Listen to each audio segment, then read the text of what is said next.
Stop, Johnny. Stop. You can't change the Preds now. You just can't do it. I know he's very good at flip-flopping, Johnny. And actually, in fact, Johnny's gone away from the kind of the flip-flop attitude, the flip-flop way of life. And that disappoints me a little bit. It really does. Because he could have flip-flopped and maybe gone Paris, you know? He did mention that this could be Paris's turn to pounce on the Gladiators, who look pretty weakened right now. Yeah, I think the Gladiators and just being in the situation right now is just not something we expected from this team. Being 0-4 for qualifier matches and holding Paris Eternal's hand in the bottom of the Summer Showdown leaderboard. Wow, like one team is at least gonna get a win here today, but is it a moral victory at this point too? Yeah, well, look, someone's got to get a win. That's the best part about it. Someone will win today. It's all good. Don't worry. It's a 50-50. I mean, the Paris Eternal, they had a lot of shakeups in the roster, and it's basically almost an entirely new one. I mean, good thing, bad thing. Like, okay, you get rid of the entire team, and a new team comes in, fresh set of heads, fresh set of minds, and like you're thinking, well, if you kind of ignore what the record the team is on right now, 1-14, you as players can come in at, well, I guess not to this match, but like you can come in like, okay, we're 0-0, or yeah, we're 0-1 as a team together.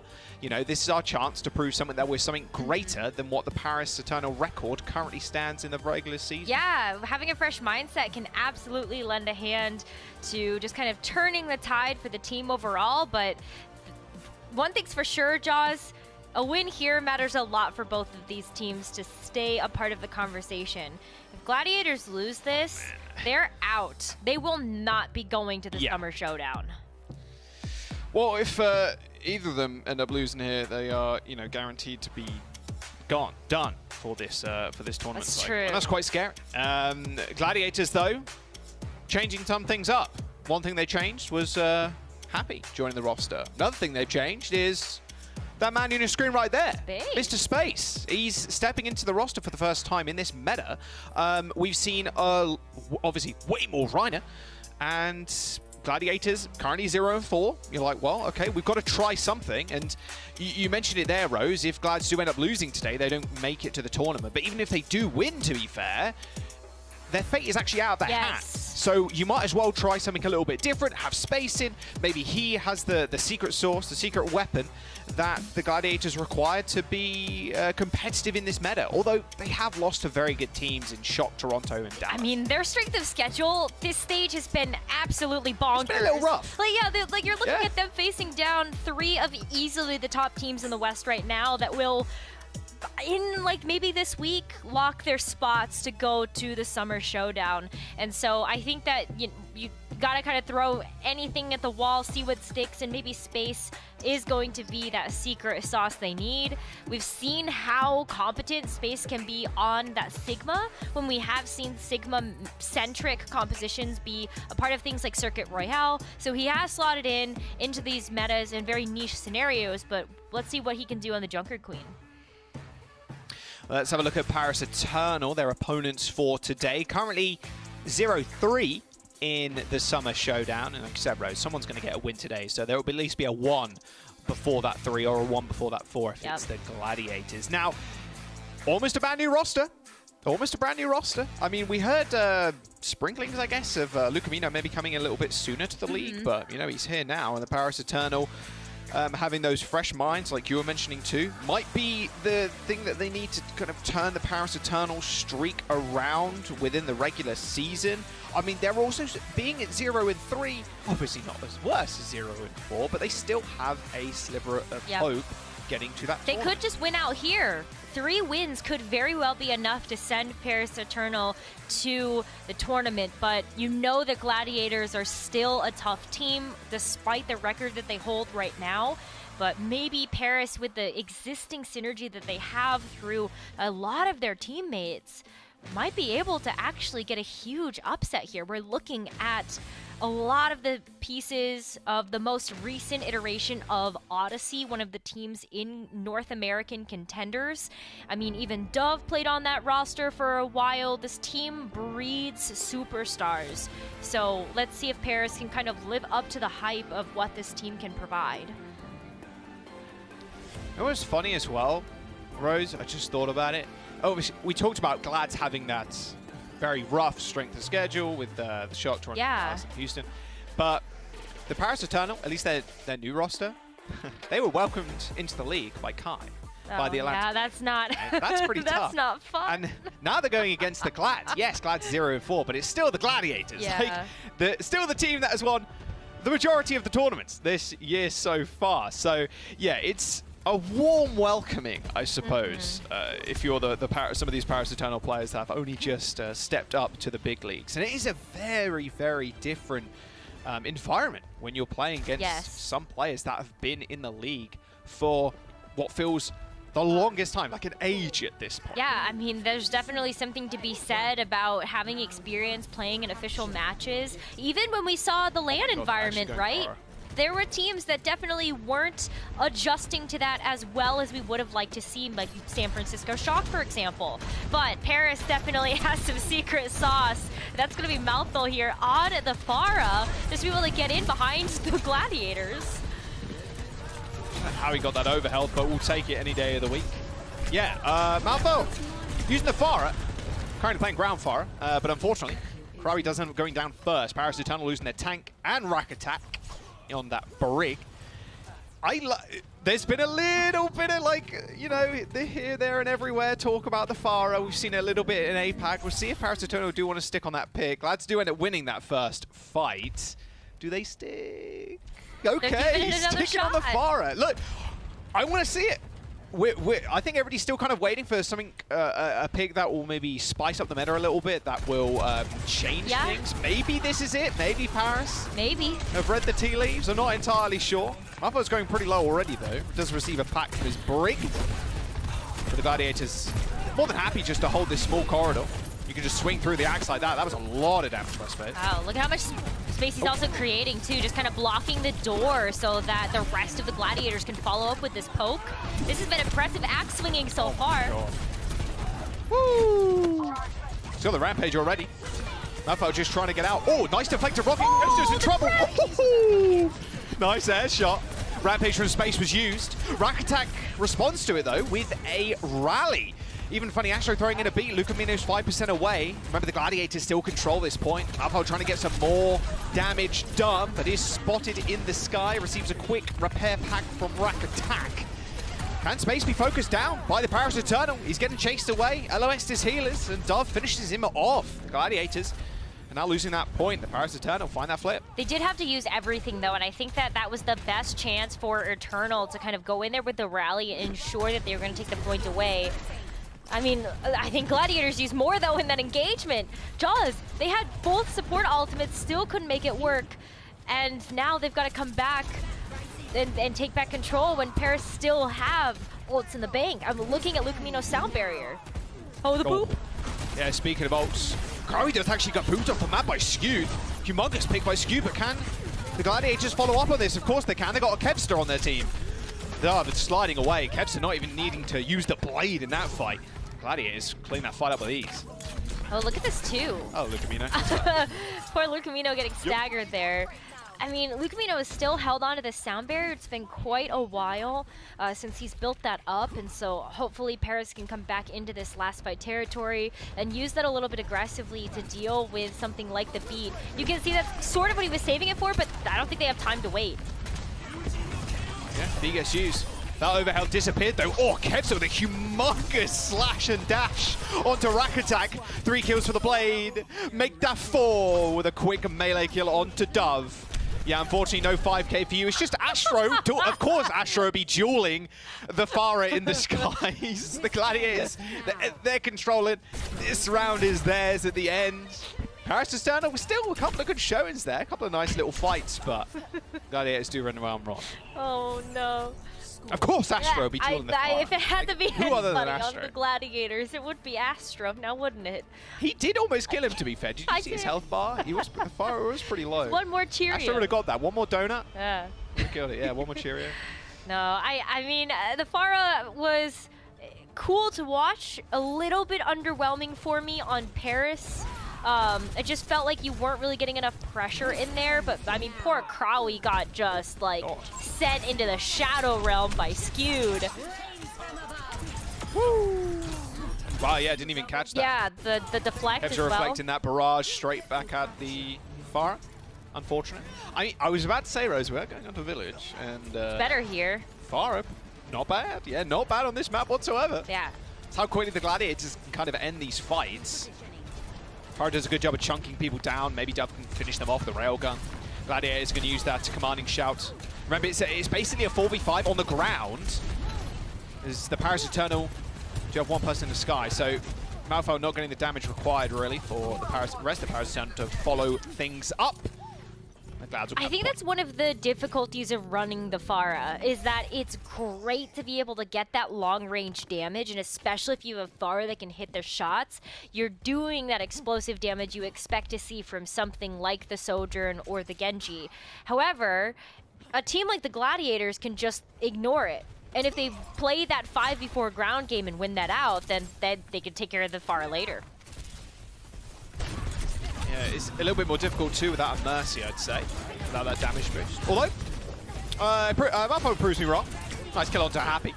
Paris Eternal now, what up a player, make that 2. Skew, oh my god, Skew got rolled there. Kevster with an anime shuriken bouncing off of Malfoy's head to get the right-click kill. Okay, Kevster, he's mad. He's actually pissed. I remember seeing him in the game before the Gladiators did end up losing, how emotional Kevster, it felt like, got on camera. And who's really surprised, Gladiators have done so well up until this meta, up until this tournament. It's not too much of a shock to be quite disappointed and frustrated, in your performance.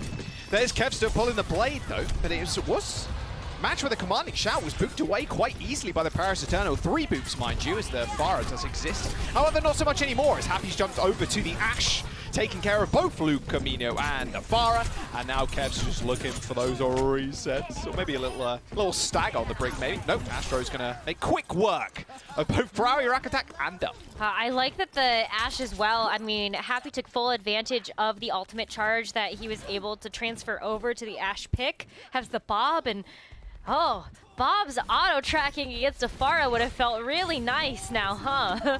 But I think Maltho has felt that the Pharah has been lacking a little bit for the team, so we'll see the Genji here instead.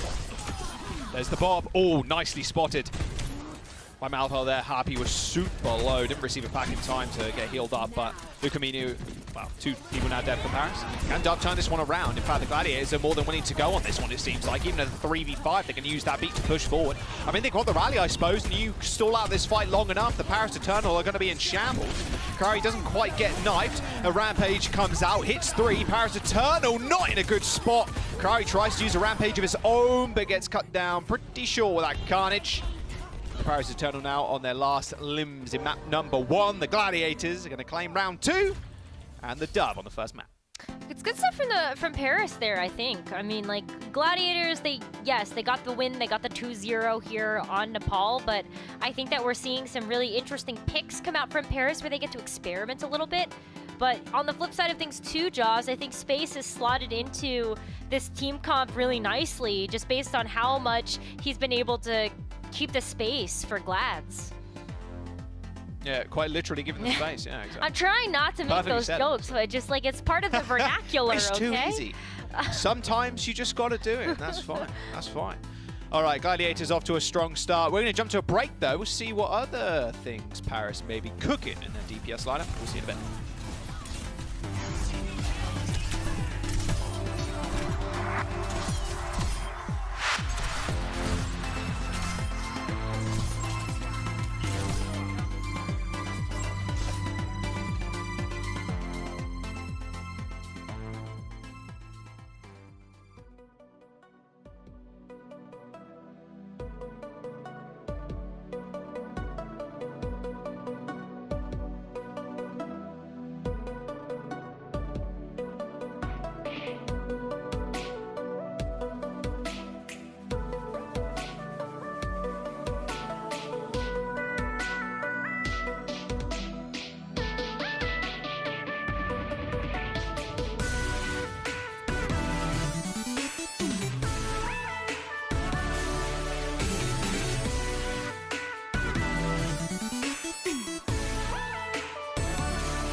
Welcome back. Kevster had quite the game last map, I will say. 13-1 for the young Kevster in Nepal. That was more final blows than everyone on Paris combined, which, yeah, honestly, it's a little rough, I will say. But, you know, Paris, especially the new players on the Paris Eternal who've only just joined the last couple of weeks, like, you do have a tough schedule this tournament, or this qualifiers, I will say. The Atlanta Reign and the Gladiators being quite the formidable opponents. So honestly, any kind of small wins here, you know, build up your confidence a little bit, knowing that you're taking on some of the best teams, and not only that, I guess, some of the best players on their individual roles in the league right now, is definitely something that you can be positive about. We'll have to see what they want to do on map number 2, though. We are going to Midtown. Yeah, I mean, for Paris as well, that could just be a long-term investment where you're really working on fundamentals. And I think that this meta is actually fantastic for that, where it is about that team synergy and that team play. We're seeing those teams that typically are able to capitalize on flashy individual performances struggle a little bit more, and I think that Gladiators is one of those teams. So maybe Paris is able to use this as a learning experience, at least going into these next few maps. Maybe they can turn it around here, but I think it starts with playing things that are a bit more meta and consistent. I think Gladiators have had too many answers to the Pharah specifically, but we'll see if Paris decides to, I don't know, change things up a little bit. I'd be kind of down for anything to spice up the Jets. Just do it. Let's get it. Maybe. Let's get it, Paris. You can be the difference makers, like London were the difference makers in the rush days. Like, you can do it. It is possible. I did like the Pharah, I'm going to be real. I think it has some merit, for sure. It does. Maybe it's just going to take a couple other teams to dabble a little bit to push it more towards the meta. Although we are so close to the tournament, so it's like, will the meta shift that much? Probably not. Normally the most volatile points in time at the start of the tournament cycle. The East have been playing with it a little bit. You know, we've seen the Echo and the Pharah being used pretty interchangeably in the composition. But it really is map dependent, and I think that makes sense here to run the Genji instead. Oh wow, Rack Attack. Unfortunately stepping a little bit too far, but it looks like he actually baited the Gladiators in. Okay. Rack Attack line in, wait. Gladiators, come dive us. You won't. Skew just dives headfirst into the backline, ends up getting deleted. The Paris Eternal, in fact, deleting the Glads entirely on this first point. Okay, goodbye. Goodbye, space. All right. Wow, that was a fast take. I kind of wasn't expecting that. Just, you know, the way that they made that bait and switch, the Gladiators fell right into the trap. I think that's something that Rack Attack is really good at, as well as just kind of playing around cooldowns with the Brigitte specifically, and just really helping that to make sure that the team as a whole is taking fights where they really want to, and they're going to have some type of topographical advantage. Is that where I want to go with that? Is that a word? Yes. Topography is a word. It sounds like a word. I will consult the dictionary. Get back to me on that one. I will. I'm sure someone will correct us. Don't worry about that. All right, Kev's just being a menace right now up on that high ground. Commanding shout pretty early from Paris Eternal. Kev's just being a nuisance, but can he actually find any final kills? Oh, Rack Attack didn't quite see him coming. He's going to get spotted out by Lucamino, who's trying to boop him away from the rest of the team, but Kevster is just being unleashed on the Paris Eternal right now. He has had enough, that is for sure. Skew does end up going down, but Curry stepping up to the rest of the Glads. Unfortunately, wasn't able to get too much else apart from that one kill. No, but I mean, this is where Kevster can really thrive. We've seen the Gladiators have this set up on Midtown before. Kevster just kind of playing on that high ground ledge right above the entry point that Paris Eternal would use to be able to reapproach the cart. And you'll see that he'll kind of keep using this high ground to juggle around and get a better vantage point. All right, early rally from the Paris Eternal. Skew's going to match it. However, Happy's got the best angle in the world overlooking all this action. Oh, here's the body shot. Another body shot straight on the Genji. Paris Eternal are going to use that B to push on forward. Astro calm, patient, waiting to maybe use his own a little bit later on. And now Kevster pulls a blade of his own straight to the backline. Rack Attack trying to dash backwards. A nice little boot from the flail, but the rest of the Gladiators are going to help Kevster secure those kills. Reset onto Dove, and the spawn camp begins. Looked like Gladiators just got caught off guard a little bit by the approach that Paris Eternal took on that first attack, but have stabilized quite a bit now. Playing around the fire truck, playing so close to spawn. Look at how much damage Paris are taking. Krawi has to go, like, rest before going back into this. I know Maltho gets a pick, but... Whew. Nice little double tap to space. Wow, a lot of ultimates invested here for the Paris Eternal. Both their DPS wants to get out of that spawn hold. Although Kevster used his blade a little bit a minute ago, so you're not complaining too much. And now it's about Cryo versus Space. A veteran off-tank player versus quite the newcomer in Krawi on Paris Eternal. Yeah, this is really how you set him up to knock him down. If Space just goes in, I believe we've seen some really powerful rampages from Space so far. Speaking of rampages, oh, Space line though wound up, knocked them down. Happy with that disruptor shot in that corner too. Entirety of Paris Eternal kind of chilling. So that disruptor got mad value. Oh, Dub Widow. Oh, you got to run. Yeah, I like what... I don't mind the Widow switches, by the way. I think you need it. A little bit. I think at this point, Paris, like, you saw they had to use both DPS ultimates to get out of spawn that first time. And now they're going to have to make some switches here again to try to see what will work to break this defensive hold from the Gladiators. It might have to just be this rally. Yeah, hopefully so. The Gladiators are closing in on a rally of their own, and with 2 minutes to go and the payload steadily moving the back, the Paris Eternal are going to have to get a move on. That'll be a good start though. Skew can't use the rally for the rest of his team now.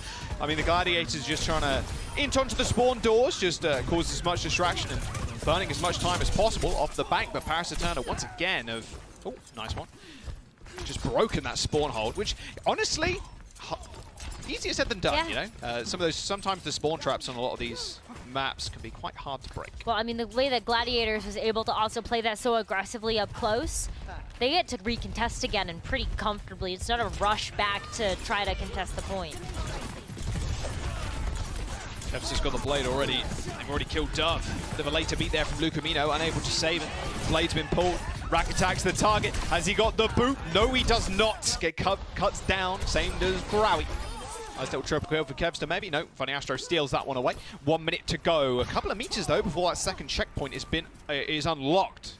But now the Paris Eternal have to throw themselves at Happy, stop him getting value from his ult. And Happy could just pop the overclock while Paris Eternal are approaching, get a quick pick, and send Paris Eternal back to spawn to wait for somebody to come back out of it. And I mean, the reset could be huge here. When you're only working with 40 seconds, a pick here could be absolutely devastating. You'll see Gladiators start to kite away from this damage to give some space, but oh boy.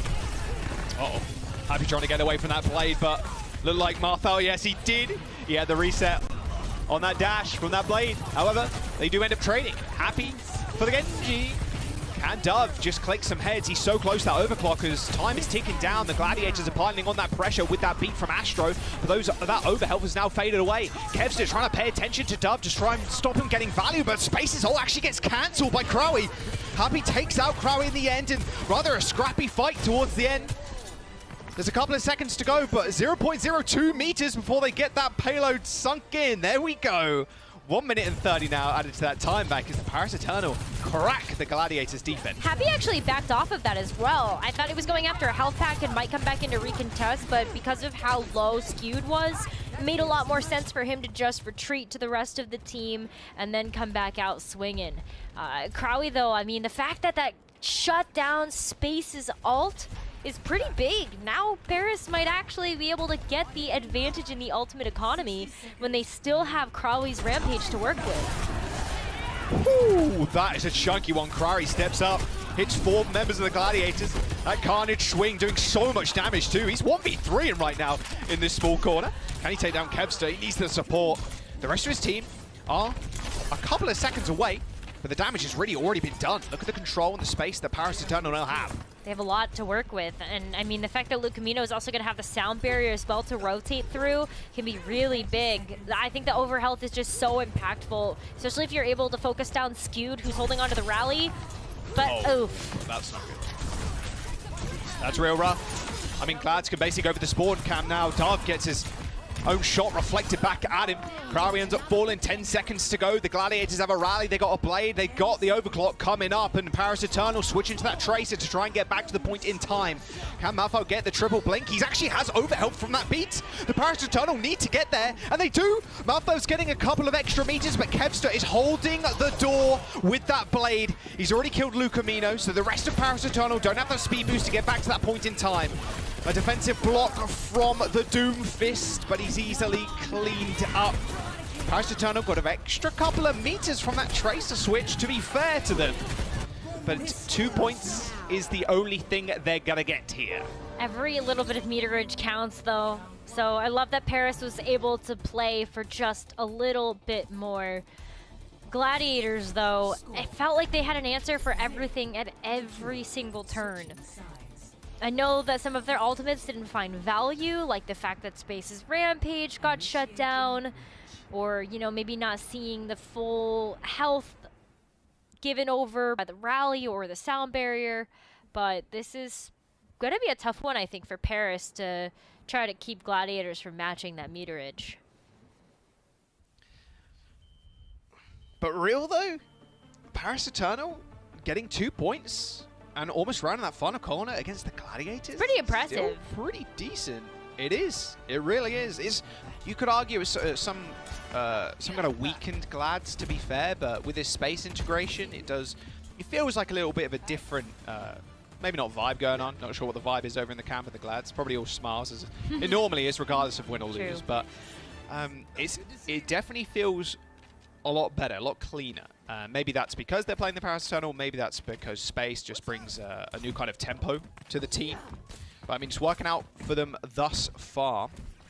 See if Paris Eternal can hold them, though. We've seen quite a few strange holds on Midtown, I will say. Yeah, maybe seeing a close hold here, but I don't think so. I think they're going to be back by the point.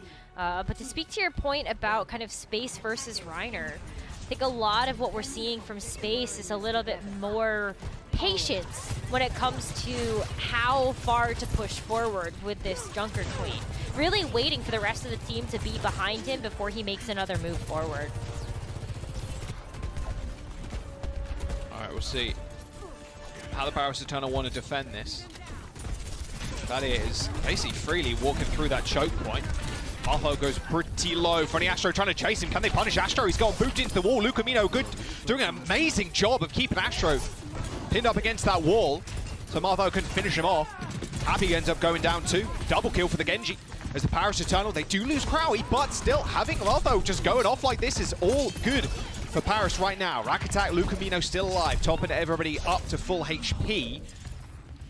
Yeah, look at that. I mean, this is going to be playing around the health packs too. Like, not just looking at Rack Attack and Lucamino to kind of help to mend and put band-aids on things, but also just playing around these health packs. Trying to shut that down too, because Kevster and Happy are going to be wanting to go after those.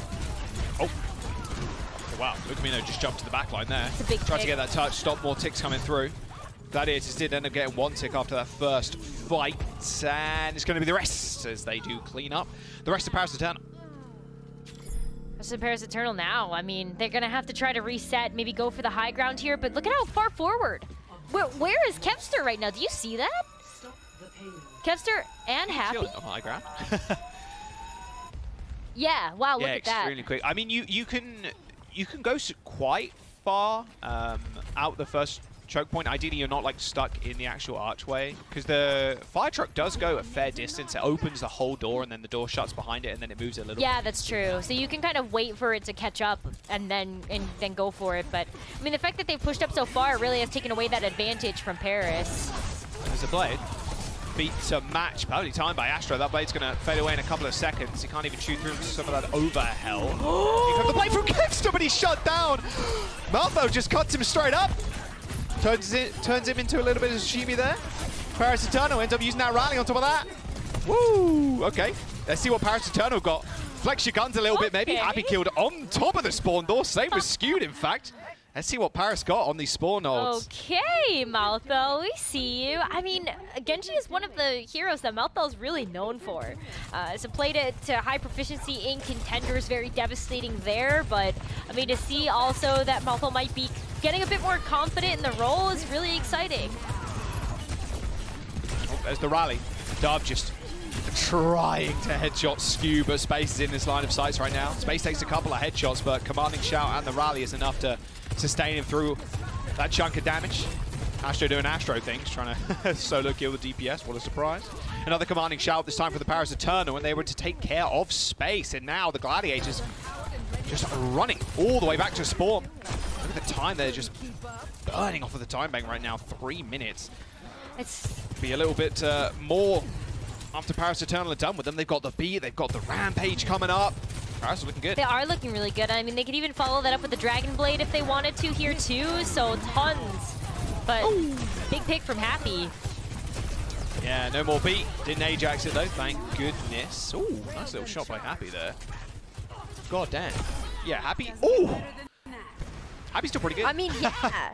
Happy's good aim. Happy has pretty good aim. I mean, like, we've talked about this a little bit, but the fact that Washington Justice had a ton of their players traded, I mean, the talent is there. Happy is one of those talents, and, you know, talented enough that Gladiators, one of the best teams in the league right now, wanted to include him on the roster.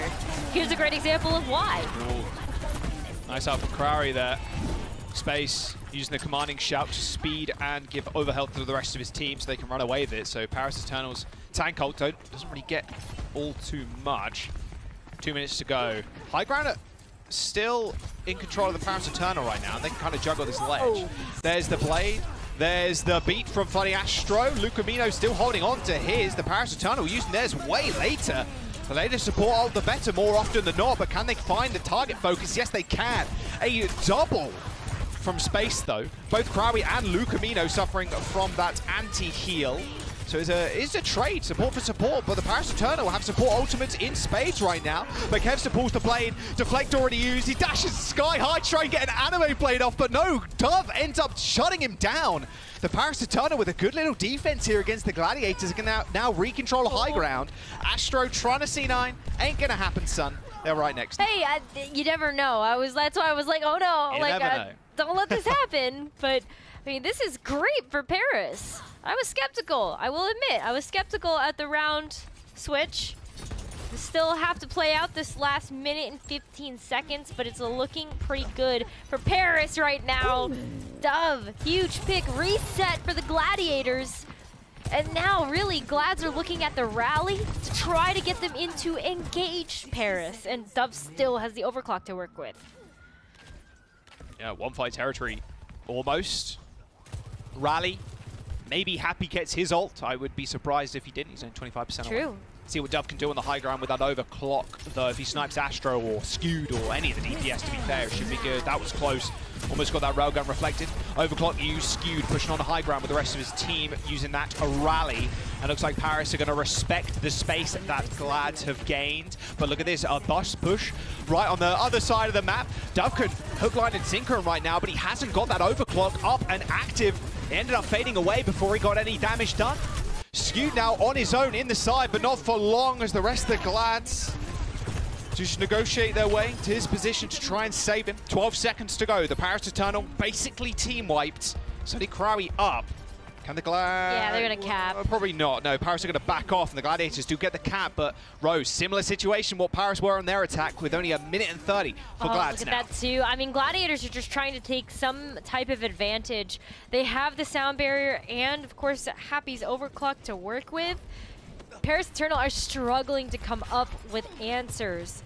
One solution could be this sound barrier from Lucamino, but I think you're hoping with the amount of time that's left that Paris won't have to use both support ultimates in this next fight.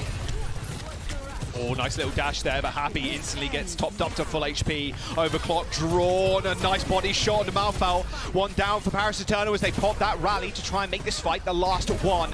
A nice, okay, I miscalled that. That was a little bit early. I was about to say, look, I was going to call it. Happy's got good aim, okay? Probably would have hit that 9 times out of 10, but it was just that one that he didn't. Paris Eternal still have 2 ultimates available, and maybe even that Rampage coming up from Crowley.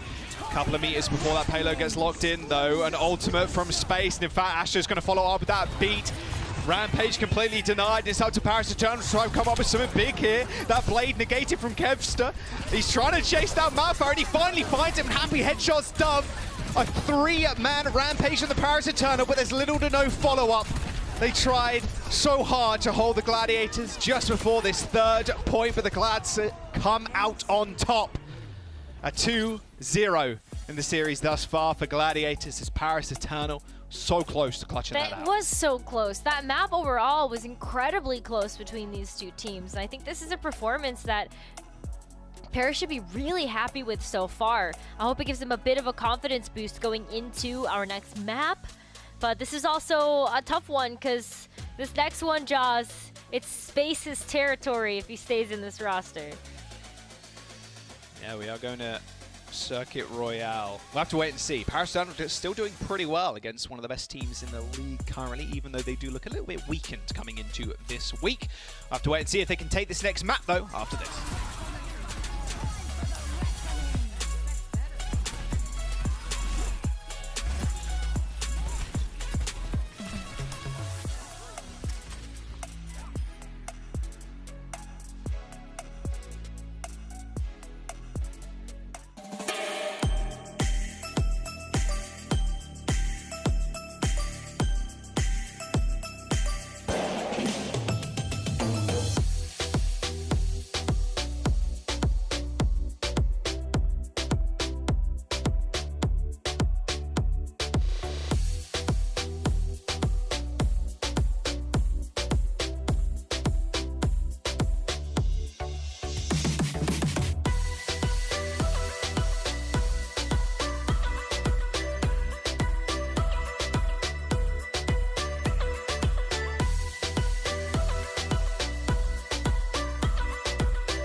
Welcome back, and if you didn't know, the fan art gallery is heating up. Don't miss your chance to have your art featured on broadcast. Share your art celebrating the summertime and the Overwatch League on the fan art gallery today. There's been a ton of sick artwork that's been submitted already. So yeah, there you go. overwatchleague.com/art-gallery.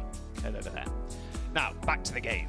Gladiators versus the Paris Eternal. Glads are up 2-0, but still fairly decent looks from the Paris Eternal. A relatively new squad at this point. Got greeted by the Atlanta Reign coming in to, I was going to say coming into the qualifiers, but it's been a bit of a roster mania this over the last couple of months. But a lot of the new players from the Paris Eternal, some of their first times to play the Overwatch League against the Atlanta Reign and the Gladiators, so it's definitely going to be rough. But Midtown, there were some bright spots there, Rose. They almost capped against They did. I mean, this is just, it's an initiation, right? I feel like Paris kind of dealing with it up front right now with the new look of their roster.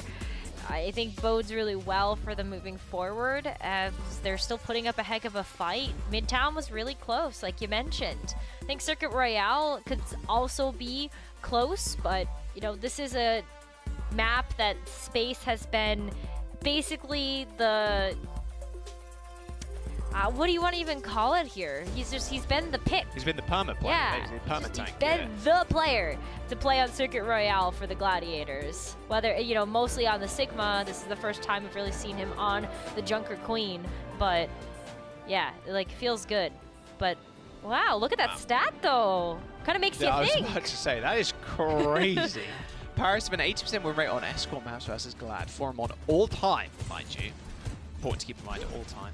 It's true. Yeah, we'll see if they can keep up that win percentage. Not sure. Any special songs for us? What do we got, Mouthful?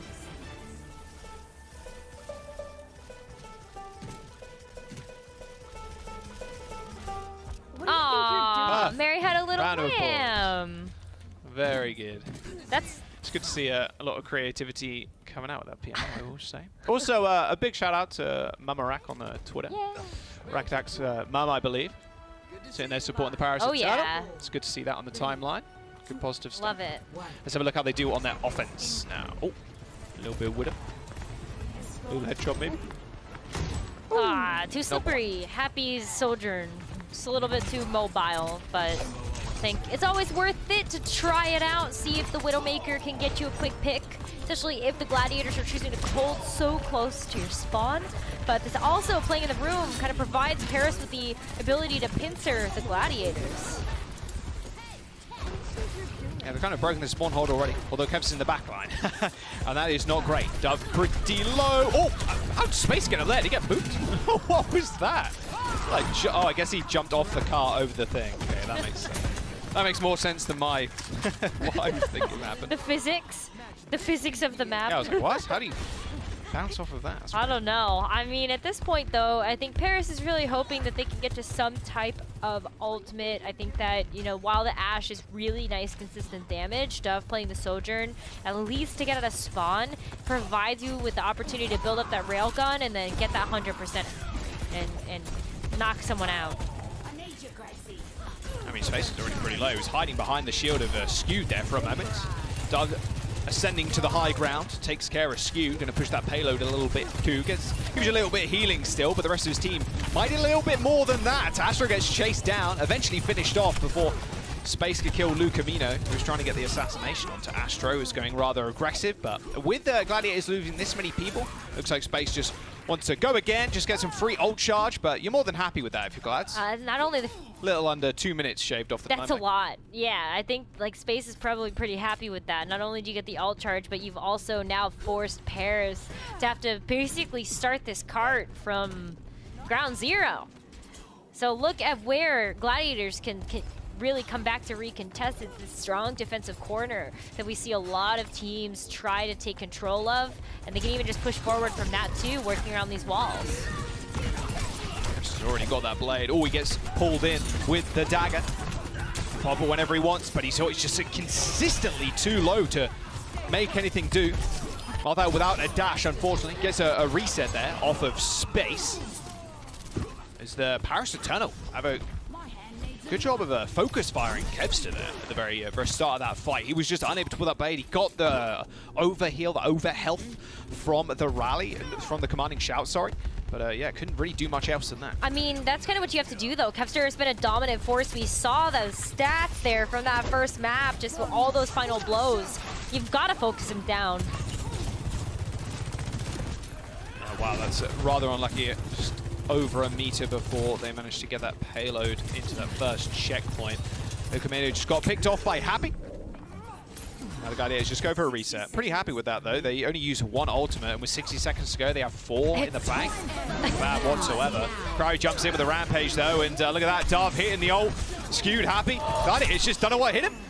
I mean, both Skewed and Funny Astro using their ultimates, and then Dove just goes sicko mode in the front line. They use more than LAGladiators.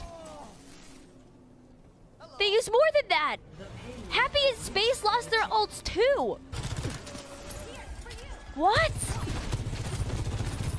That is rather rough. Well, I saw Unter in the lobby earlier calling it a Junker Jax. We're not using that one. That is silly. But yeah, Space's ultimate got absolutely nothing there. Got cancelled by the looks of it.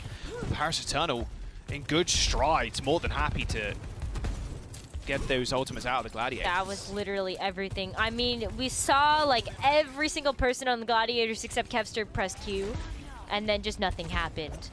Crowley's rampage was super big. All right, Kevster goes in the blade. He's supposed to rack attack in the back. A nice little boot. Can it be followed up with another one before he gets on the back line? A triple dash straight through Paris Eternal. They do finish him off, but the Paris, they do end up losing a rack attack, which is not great. He had that rally, and you can see the health bars dwindling now for Paris. Oh, nice little pull onto the Genji. There's the reflect. Oh, can't reflect that. But you can dash out of the way of it. The dash, I mean... Oh, someone's on the payload. He's chilling. He's good. He should be able to get out. Okay. Okay, Maltha had to help a little bit there. Oh, come on now, Luke. Oh my God. Again? Jeez. I thought he was going to get out, too. Ooh, nice little return kill there by Dove. Oh, God. Yeah, LAGladiators overextended now. Nice little carnage. The axe swing hitting 3, but Space has isolated himself. The LAGladiators lose 2 in quick succession. Just not respecting Dove's right click. Oh, it wasn't even. It's just a little funny that like I think Lucamino was he played bait, right? All right, you took me out. Gladiators got a little trigger happy there. But yeah, overextension definitely came back to bite them. But they are back now. Beat and commanding shout used by Glad to stop that blade getting any effectiveness. All right, Eternal pretty happy with that. Although if they let Skew get this rally, it could be a bad news for them. Dove with the overclock. And that a second ago with the headshot to Happy, but Malvo already is dead for Paris. McCrory down. Yeah, this is a reset real quick if you're Eternal. 50 seconds to go, a couple of meters before they end up getting that payload locked in. I think the sound barrier is going to be really Still good. have a big chance here. Yeah, they definitely do. I mean, sound barrier, you might be able to snowball that sustainability into Crowley getting the rampage. That last rampage from Crowley was really impressive, just being able to shut down so many ultimates from the Gladiators. But Glads are back in a similar situation as we've seen before. 4 ultimates to use. Kevster are going to be able to follow it up with the Dragon Blade too, but the sound barrier is going to have to be big from Lucamino to try to get through all of this ultimate pressure.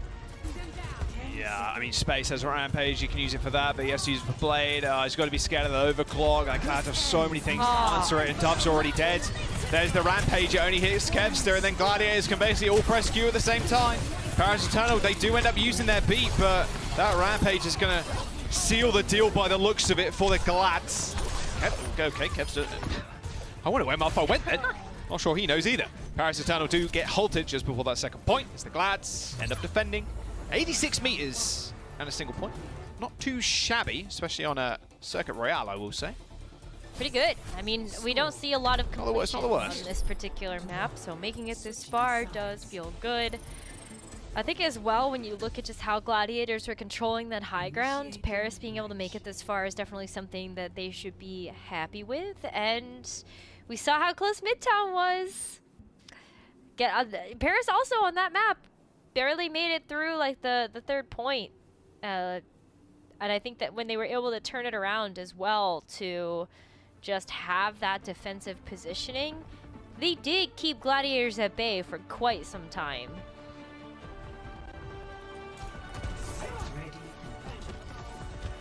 No secret surprises for us then.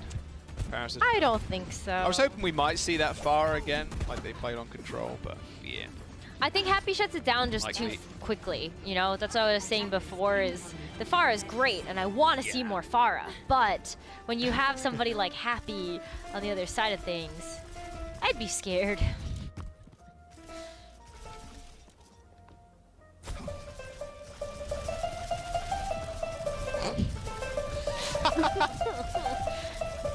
Well, now they had to play pirate that ship. Was really good. That was a really, really good. They've got to play the pirate ship now, though. Where's the Bastion? Come on now. True, true. What a throw. Got the oh, nice TP. Spawn camp who? Spawn camp what? Switching sides and then complete. Kev's, I'm pretty sure that was a double melee kill. Pretty sure. 99.9%. How does Kevster do it? No one knows, really. The guy is a cyborg built to play Overwatch. That's how. I mean, have you seen his tracer? That's skillful. Seen any of his heroes? Wait, he let's plays? see. Oh, let's have a look. Was it a double melee kill? Oh, it was. Oh, both DPS. 1/. And a melee too, not even. Dang. Very nice from Kevster. 43% ult charge. Already. I know. That's actually wild. That was a nice, like, fan of shurikens that got just sent at Ferris. But now, too, Kevster is just completely outpacing. I don't even think Gladiators care right now that they're going to get stopped for a hot second, waiting for Happy to come back. Yeah, we'll see how brave the Paris Eternal are here because they have one pig. So they want to play quickly here and maybe get some more staggers. This would be a good time to get an extra kill, but instantly you can see Happy getting in it to effective range already. So no aggression. Paris Eternal more than willing just to play defensively on this corner. Don't want to overextend. If you do, you risk losing that first point. So they don't want to take that gamble even in the 4v5. I wouldn't want to take that one either. I think you just have to wait because Happy could come back with the Sojourn mobility and you don't want to get caught off guard by that. So I really respect Paris' decision to try to play around this defensive corner instead. Early beat, double beat. There it is. Okay, we're good. We're back. All good. Rally for skewed though. Rakatak is 15% behind. Somehow Lucamino boops Astra off the map. That's not how that normally goes. Maybe it was an honorable duel. I'm not entirely sure. Lucamino does get finished off in the end, so it's just Lucio for Lucio. And now Rakatak and the rest of Paris Eternal were able to hold off long enough for that rally to come up. Play from Kevster looking to cut someone down. Crowie's in his sights. Gets torn asunder, and now the Gladiators just trying to play around this Kevster blade. A humongous rampage from space off screen. There's 3 people maybe they were antied, couldn't quite count before their bodies hit the floor. And there's point A unlocked for Glads. Yeah, Skewed is just going to stay behind as the rest of the Gladiators push forward. That's a huge stagger onto Crowie, and you can't go in if you're Paris without your Junker Queen. At least Crowie gets a chance to come back and recontest with a Rampage in tow. But this card's going to move so far before Paris Eternal even get a chance to come in and recontest. Look how far behind Crowie is. Well, they're going to be able to at least have a rampage advantage, I suppose. Okay, there's the overclock. Straight staring into the eyes of the Gladiators down this hill. There's a lot of cover you can take, though, so this might not get the value they're already after. Patiently waiting are the Gladiators. That almost gets that railgun shot reflected right back into his skull, turning into atoms. Oh, Malpol pulls that blade. Happy in a whole heap of hurt there. Felt like a bait for the Paris Eternal. Hey, Dove's, he's not got an ult. He's not ulting anymore. You want to step up to the plate? And then we just pull the blade. Not too shabby so far on this defense of the hill. Gladiators still have a lot of time to work with, though. They've got 3 minutes, working up to some pretty critical ultimates. But I love the gumption from Paris here. Just go meet them at the spawn doors. You really do have to take advantage of whatever you can here. Holding close is going to do it. Well, that looked pretty scary from Rakatak's POV there. Almost got booped off the map, and not quite booped off the map, just booped into death, unfortunately there. Paris Eternal, they do have a couple of ultimates, and just stalling yourself out here would be great. Spawn point is super close, so Glads can regain control of this fight pretty easily. Okay, eventually the kill will happen. Eventually, Kevster, is he gonna? No, oh my god. Lucamino almost hit the 1v1 there with Kevster. Almost, but it's okay. Skewed showed up right on time to give some cookies over to Kevster. Paris now on their final attempt to really stop this card from reaching its destination. Krau's got to use this Rampage now. He's lining up for it. He pulls it. 3-man anti, but a beat from Astro. There's a hell of amount of overhealth and a hell of a lot of dead bodies if Kebs has got anything to say about it. Rack Attack dead. Paris Eternal now need to claw their way back into this fight. Kraui ends up falling that payload a couple of meters before the Gladiators can knock it in. And now Dub, isolated from the rest of his team, used that slide to get out of the way of Kevster, but Kevster had the resets, he had the dashes, and a couple of meters for the Glads will do it. Oh, Bubbo is back. And now he stays alive for a big moment. No, Kevster ends up finishing him off, and Space uses the Rampage to hit Rack Attack. And that's now the slow dwindling health bars of the Paris Eternal. Even Happy playing Farah. Didn't know when he twitched. I'm not sure. To be honest with you, I don't care. Happy on Farah is a pretty interesting sight to see. The Gladiators finished that game off with a 3-0. As unfortunately, yeah, the Paris Eternal, even with their new squad, they can't quite find success yet, but there's some bright spots in the series for them. But Gladiators, a much needed confidence boost, I think, for the team. But even with this win, Rose, they are sitting on 1-4. Their hopes and their chances completely out of their hands for actually making that Summer Showdown. Yeah, they have a few things that they can control. One step of the equation was getting a 3-0 here over the Paris Eternal, but they have another match where they are going to need another flawless victory to even have a chance, with all the other cards also falling into place. Yeah, it's definitely a rough spot for the Glads even after this win. It would be insane if they do not make it after winning, obviously, and being dominant for so long.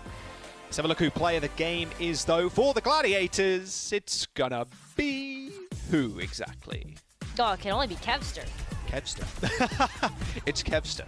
Who's already surprised? Kevster's Genji, of course, being the perfect tool that the Gladiators really need for this meta. And I mentioned earlier on the cast rows, we saw Kevster display quite a bit of emotion, more emotion than I think I've seen him ever display on camera the other day. And it's good to see that, like, just the frustration. The Gladiators have had a rough stage so far. They've gone down to the Shock, Toronto, Dallas, and Houston coming into today. And it's not a position that the Gladiators are really used to being. But if they keep putting up performances like this, maybe, just maybe, they will make it to the tournament. But Kevster, I mean, he's good. He's really good at the game, funnily enough. And 4 Dragon Blade kills per 10 in this meta too is not too shabby. Look how little he died as well. You know, just being able to use those cooldowns, those dashes to be able to get away, and the rest of the team as well, just kind of supporting these Genji efforts. It's been really fun to watch, and I really do hope that for the Gladiators moving forward, they've been able to figure out something that's really going to help to keep them at least as a part of the conversation to get to the Summer Showdown. And, you know, I've been on the flip side of things too, Jaws. This is just Paris Eternal's 4th qualifier match, I believe.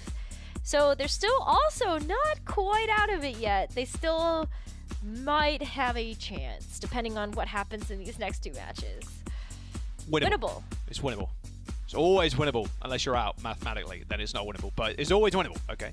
I mean, this is actually an interesting look for the Glads too. They have space in the roster. They end up putting out a dub here. Maybe we see a little bit more space, give Reiner a little bit of time off. It's been interesting to see the Gladiators kind of evolve. We always saw space on Circuit Royale, but that was in the Sigma meta, when that was permanently played on that map. So we'll see if Space continues to play Junker Queen. Didn't look half bad at all today, and you wouldn't expect anything less. Space is still a superstar off-tank player, so yeah, we'll have to wait and see how that does pan out for the Gladiators, but we're going to jump to a quick break. We have Houston versus Vancouver after this. Push main, can we just push main? Kill the ball. Ball on. Break. GG. Nice, guys. Nice push pass on the queen. Yeah.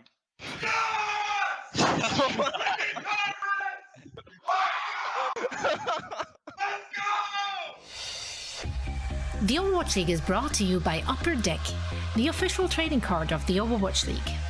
And by TeamSpeak, the official voice supplier of the Overwatch League.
Welcome to the game break here in the Watchpoint truck. I'm Reinforced, and I'm here with Kevster, two Swedish people having a conversation. I'm so pumped about this. Danny and Costa, they're making fun of me because I was like, oh, I get to talk to the Swedish guy, and you know, I don't get to talk to Swedish people a lot. I haven't spoken to like a Swedish Overwatch League player since like Overwatch World Cup 2018.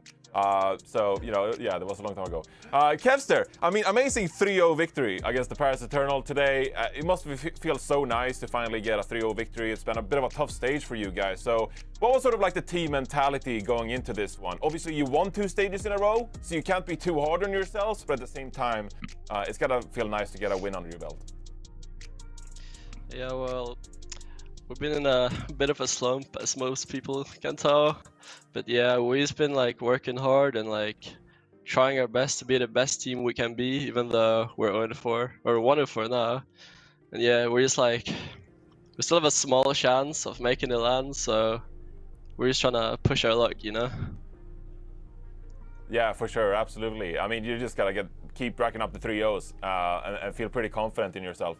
So how do you sort of like deal with the frustration of being 0-4 so far? Because, you know, you probably put a lot of expectation on yourself to be, you know, an amazing Genji player as you are. You got player of the match in this match as well. How do you personally deal with, you know, some of these losses? Do you like, you know, I don't know, watch movies? Do you read a book, meditate? Like, how do you deal with some of these frustrations? Obviously it's a bit upsetting losing these matches, but it's not much you can do. It's just like, just gotta reset, go through what you did wrong and everything, just like try to be better, really. Yeah. So you're 0-4 so far in this stage, but overall, you've been so good this year. You have represented Sweden so good. You've looked fantastic. I'm so proud of you. I really am. So in this MVP race, do you personally care about this MVP race yourself, or is it like, you know, whatever, you just want the team to be successful? Is the MVP award like something you're really trying to get this year? Yeah, it's a bit of both. Obviously, I want to be the best team, but I think getting the MVP would be like a nice award, you know, and it's like nice proving you're like the best player, you know? Yeah. So yeah, it's definitely something I'm trying to go for, but yeah. Yeah, it's good to hear. So you know, I'm really happy with your win today, and you know, you've been really nice to me. But I gotta ask, you know, did you go to Sweden in the off season? did you go back home? No, I didn't. No? Travel is so long. Oh, okay. Break isn't that long, so yeah. The break wasn't that long? All right, well, I thought differently. But, okay, so, you know, I'm just really curious, like, where Snillo is. Because I've been missing Snillo for so long. So I was just wondering, do you know where Snillo is, what he's up to? God knows where he's. Probably out in the forest, as per usual. All right. All right. Well, that was the latest I heard too. I heard that he likes to like pick blueberries with his family and stuff in the woods, but I don't know. Well, it seems like we're on the same page, Kevster. So, you know, you got one more match this stage, 1-4. You can still make it. You can still make it. So, you know, I'm hoping things go well for you guys, and I wish you best of luck moving forward, Kevster. Okay, thank you. All right. Thank you, Kevster. Take care now. Bye. Thank you, Johnny. Okay, first of all, I blame you guys because I'm here and I'm trying to do an interview and I'm trying to answer these, formulate these questions and stuff. And Costa goes, killing flies during my interview. I'm trying to answer these serious questions. I'm sorry. Trying to do a serious interview. I You guys are like killing flies in the truck. What the hell is going on? I was so thrown off. I take responsibility. That fly was literally just right in front of Costa's face the whole time, just flying in front of his I thought I could kill it. I thought I could get it, and without making too loud of it. I'm sorry, Johnny. I felt it was so a great bad interview. to Kevster. I couldn't like get the questions fine. across. I couldn't formulate myself. sorry, Johnny. The questions are great. I think we're just really happy for you that you got to, you know, spend some quality time with your Swedish friends. Swedish brethren. There was a lot of pressure. And also, quickly, Johnny had to do a quick small talk, and he was asking about, like, you know, what part of Sweden you're from, and Kester just shut him down. He was like, oh, I'm like normal. I'm like nowhere near your village. I think it's lying. I think it's lying. He said he said he grew up on an island. That island did something. They did something spectacular. I don't know what it was. Maybe it was fishing. Maybe they had like farm animals or something on there. They did something, Kevster, and I want to know what it was. Oh my god! All right. I am so embarrassed. You don't have to be embarrassed. All right, let's quickly Kevster. recap this couldn't match. do that right. You know, it was 3-0 victory. The Gladiators finally clutched out a win. So there is, like Kevster said, a small chance that they could still make it. Yeah, and that's it. You know, we talked about it. There is that small chance that with a 2-4 record, they can make it, especially because they have such a good map record, because all of the matches that they did lose were particularly close. So if a bunch of other teams, 5, go 2-4 or worse, then they will qualify. They do require other teams to start, you know, dropping some matches pretty heavily, and, you know, specific ones as well. So they'll keep an eye on that. But it was good to see them come back into this match against Paris Eternal. They looked a little bit more comfortable. It wasn't flawless. Like, you know, it's hard to really get a gauge on this match because we don't know how good the Paris Eternal are. They looked to have some confidence, and they were punching back from time to time. They were one team fight away from winning this Midtown. So it was interesting to see. Obviously, Space comes in instead of Reiner to play that Junker Queen. First time we've seen him this stage. Played pretty well on the Junker Queen. So excited to see more of this Gladiators roster, and just, you know, Kevs has said, it's about sort of trying to let go of those sort of negative emotions and grow onto that as a team and move forward. Johnny, we saw Space play that Junker Queen today. What are your personal thoughts? Do you like it better than Reiner's Junker Queen? Well, I feel like it's a nice change of pace for the Gladiators. You know, if you go 0-4, there's certainly frustrations that build up for the team internally, like what is going wrong here. I don't think Reiner was one of the better Junker Queens.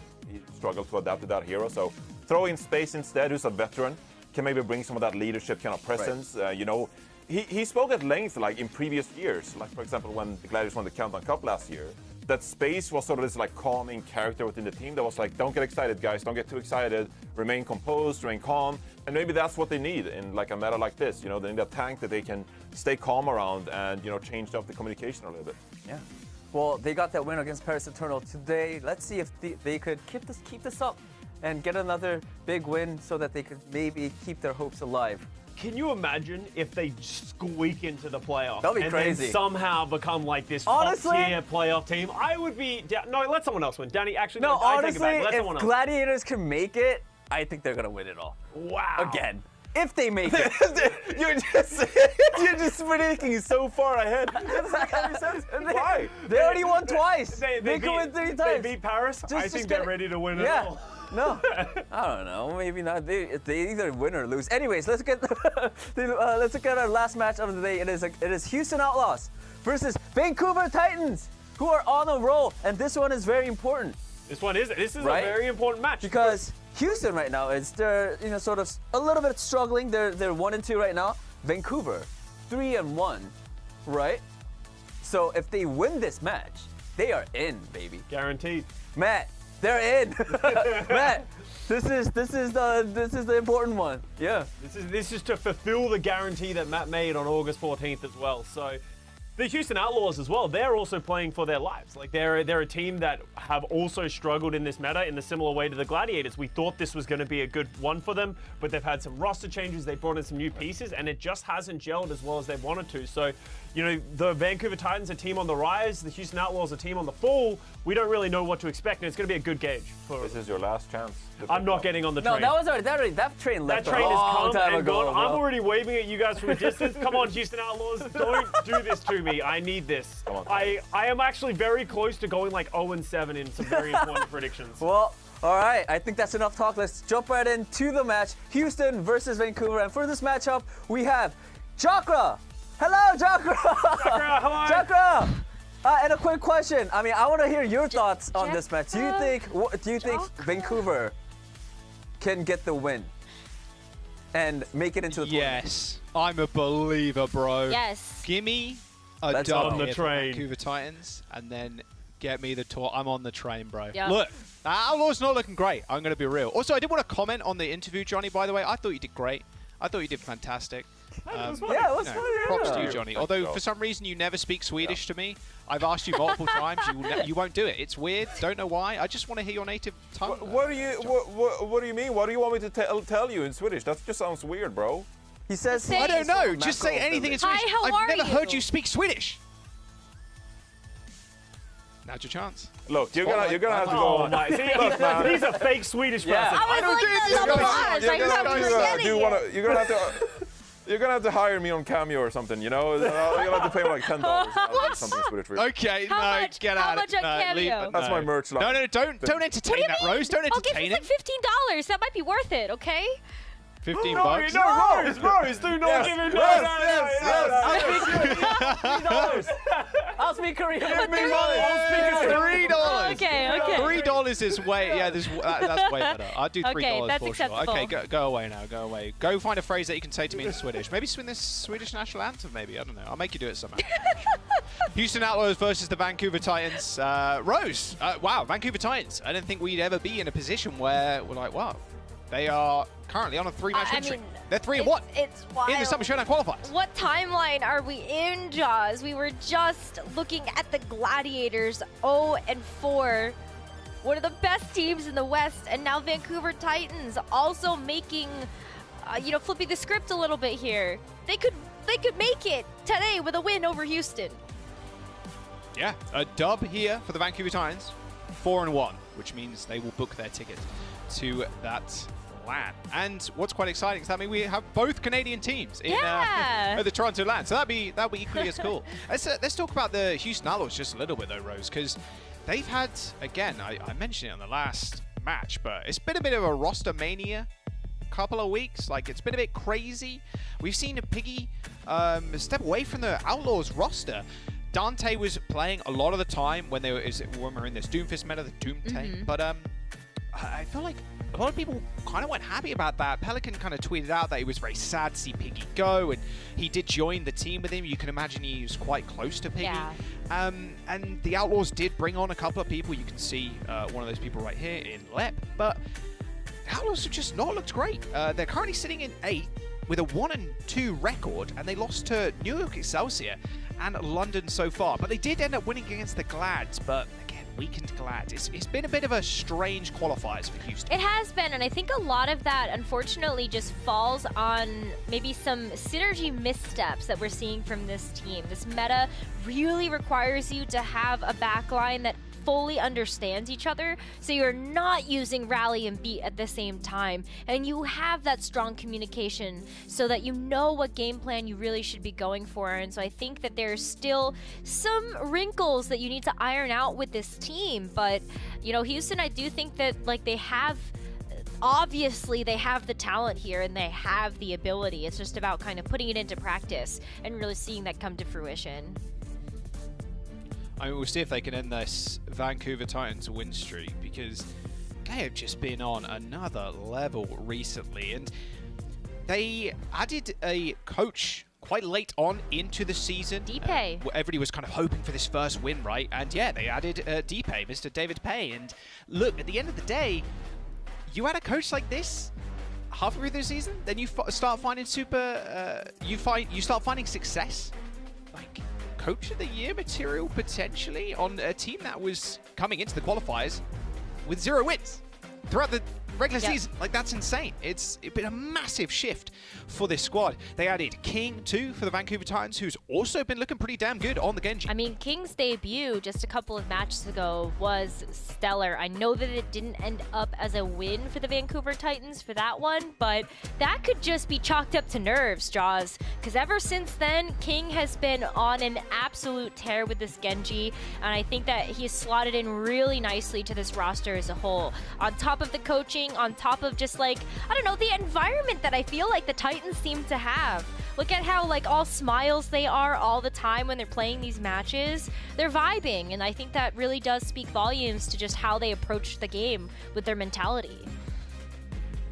Yeah, big smiles in the Vancouver camp right now. And I think they spoke to Marsa on the broadcast yesterday, and it's been good to see. It's good to see Vancouver Titans in those kind of interview positions too, and having such a devastating start to the season and then eventually finding wins, you can only think like it's only up from here. Yeah. Imagine a situation where the Vancouver Titans end up in a play-in scenario, in a playoff scenario. Like, hey, the sky's the limit right now for Titans. If they do win here, like you said, they do get their tickets to that Toronto LAN, and the Houston Outlaws may be looking at the opposite, maybe looking at not even making it there with a 1-2 scoreline in the qualifiers. Yeah, it's definitely a rough one. Houston Outlaws needs a win here in order to stay a part of the conversation, but Vancouver Titans with a loss wouldn't be out of it yet either. So, I mean, look at that though. What? Is this the time? Yeah, not dropped a map to Titans since stage 320. A very different team. Both teams very different in 2019. Yeah. Kind of ridiculous. I mean, you gotta. I think you could look at that in a lot of different ways too, when you look at just Overwatch 2 as a whole and how that has really changed how teams approach the games. So some of these stats, so cool to see the history here, but you do have to take it with a grain of salt, knowing how different 5v5 looks as well. All right, jumping into a brief pause. Mira called the pause, so maybe something wrong on the Vancouver Titans end. Hopefully we'll get that sorted in just a moment. Yeah, look at that. Thinking about the way they've played up until this point, and especially people like Marsa, who has been on teams like Atlanta Reign in the past, who's been a standout Lucio more often than not, and has been an exceptional Lucio player, I think, all his career. Has just gone a little bit unnoticed over this last year because of the Vancouver Titans record, but him and Aztac have been performing very well together in a meta that requires your backline to be just titanium level strong to survive a lot of these Sojourn railguns, or like Genji's trying to go for the dives, or the Junk Queen like speeding onto your brig to try and kill her. It's been a good look for Vancouver Titans. We are back in the game, thank goodness. It's not a long pause. We're on Busan as our first map. Yeah, I want to follow that up as well, talking about Aztac. I think Aztac has consistently improved over the course of this season, and has also been standing out to me as a really strong backline here for the Titans. So all eyes are really on Titans right now to see if they can keep this win streak alive. I think a lot of people in the crowd are definitely hoping so, although Outlaws fan base is quite large, I will say. Nice early kill onto Merritt. You can see him kind of looking around to try and find where King was, and Aspire was just shooting him that entire time. In fact, Outlaws have swapped sides of the map. Aztac does fall, so the Vancouver Titans haven't got a whole lot of heals to rely on, but it doesn't matter. Aspire's more than happy in just dismantling the Outlaws front line. Yeah, look at that. They're going to take control of the point right away here and just start that percentage rolling. But I think something else that you have to look at too is just how this Ashe versus this Sojourn is really going to play out here. Merritt has opted for the Ashe, so you do end up getting that consistent dynamite damage, but especially when you don't have a shield, that's going to hurt a lot. But it's really about the follow-up as well. Can Pelican go in with these slashes and dashes to really make good use of that? On the flip side, Aspire with this railgun, look how fast he's charging up these shots. So much one-shot potential. Ooh, gotta be careful. If you're Merritt, he pokes that head around the corner, he's gonna die. Oh, Pelican with reflection. And then the melee onto Aspire does take care of him with ease. Merritt's still in a little bit of trouble though. King is just constantly harassing him in the front, in the back line. Nice dynamite. Doesn't get the coach gun off in time. In fact, it was still on cooldown when he tried to use it, it looked like there. Ooh! Master, face full of shrapnel. Yeah, I mean, you're going to just have to get sent back to spawn for that one, but I think Titans are really happy walking away with 50%. But both teams are looking at some ultimates coming online to really start to get things going. You know, Houston Outlaws are first to the sound barrier, so Lep has that to be able to get a strong engage for the Outlaws, but as well, Pelican outpacing King right now to get that Dragon Blade online. Yeah, they'll all come on around the same time unless the Houston Outlaws want to go rather fast. Both support ultimates available for Outlaws in a couple of seconds. Titans a little bit further ahead with Aztac using his rally. A lot of ultimates being used. Multiple beats. Bob comes out, sits on the point, holds it down for the Outlaws. Aspire trying to get value with this overclock, but not to be. So they get pushed away, and the Outlaws continue to hold. Oh, look at that as well. How expensive this fight was for both of these teams. And now you look at Outlaws, where Pelican held onto the Dragon Blade. They're going to go fast. So look at this. They get to play so close. And do Titans even They know? know they have Blade, and Oh! Inspired do not. Blade, speed boost, commanding shout, everything thrown to pocket. Pelican straight to the spawn. No kills, but damage will do. Bit more time shaved off the bank, but Pelican just kisses the spawn door, and Aspire just greets him with a face full of energy, I suppose. I'm not sure what kind of material shoots out of the railgun. Energy beams, I guess, but regardless, it does kill him. Yep, that's going to send him right back to spawn. And now Titans too, they've really got one more chance to be able to come back into this one, and they don't really have a whole lot to do it. Mirror has the rampage, but Dante's got one too. King's already 1 HP. Oh. Nice little boop onto Dante, so he gets negative value with his ultimate. Unlike Mirror, who dove to the backline. Lep and Lastro, just like I mentioned before, you need an adamantium, a titanium backline. They're able to pocket each other, run away from Mirror and take him out and survive. Not for long though, as he goes down to Aspire, but overtime's here for the Outlaws as they boop everybody from Titans away from the point. Both Lep and Dante standing strong. Aztec was the one to touch, but couldn't make it there, and Outlaws claim the first round. Yeah, and it was looking good for the Titans for a while there with that 50%. But then once Houston took back control, they were really in control of the point. I mean, Merit just picking up the Ashe felt like the perfect choice given the amount of just open space that you have to work with. Bob, when that comes online, is able to help you shut down so many different avenues. But I think it makes a lot of sense here to go back to the Soldier. We've seen just how incredible Merit can be. Let's all remember that triple collateral on Coliseo, you know, and because you have these solo performances, you're hoping that at least the Outlaws can also meld that into a team-centric performance too. And so let's see if that is going to be what we see as well as we head over to downtown. There you go. There you go. Talk about him. Capitalize. He does the job. Easy, easy. Nice little double kill with a couple of railgun shots. Nice. This is a very quick fight for the Outlaws. Very quick. They've got the pattern down, you know, of how they want to approach, who they want to attack, who they're going after, and even just splitting up as well to be able to capture the point very quickly. Now they can kind of just let it go, see where the Titans are going to come from, meet them there. But look at this. I mean, the fact that Lastro's 30% charge ahead of Aztec right now, that's pretty big to make sure that you get that rally online really fast. Actually, the holy smokes. Yeah. He got nothing done in that fight, unfortunately. Teammates were dead before he could even do anything. Well, he was dead, in fact, before he could do anything. Nice, good start, killing King. Yeah, another very quick and clean fight for the Outlaws. Okay, Pelican. Yeah, learning his lessons from last round. Doesn't want to dash straight towards the spawn door. All good. All good. All good downtown. I was going to say, yeah, I guess we are downtown, huh? We are? Yeah. But Titans, I mean, they're still kind of struggling to keep up with some of these ultimates from Houston. Primarily because, you know, Houston's been winning all these team fights, but also